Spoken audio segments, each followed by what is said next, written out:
Mas madaling Korean tourist visa application? Guys, may tinatawag na simplified Korean visa application kung saan mas konting requirements na lang ang kailangang isubmit as long as may qualified credit cards kayo just like your Metrobank credit cards. This is open to active principal credit card holders of the following credit cards. If you are qualified, exempted ka na from submitting bank certificates, bank statements at ITR at ang kailangan mo na lang ipasa are the following. Reminder guys, front copy of the card lang ha, and remember to keep your CVV or card validation code protected. As someone na 6 times nang nag-apply ng Korean visa, less haggard talaga to, as in. And good news, your immediate family can also be exempted. Basta mag-submit lang kayo ng proof of relationship such as birth certificate.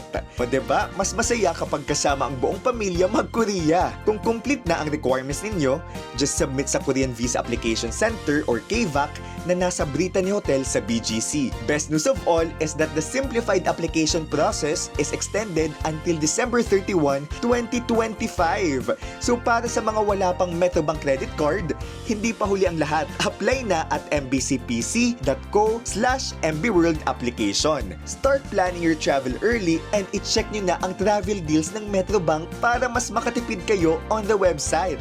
I'm manifesting for you guys na makapag-Korea kayo in 2025. I-push nyo na yan. See you in Korea, okay? Fighting!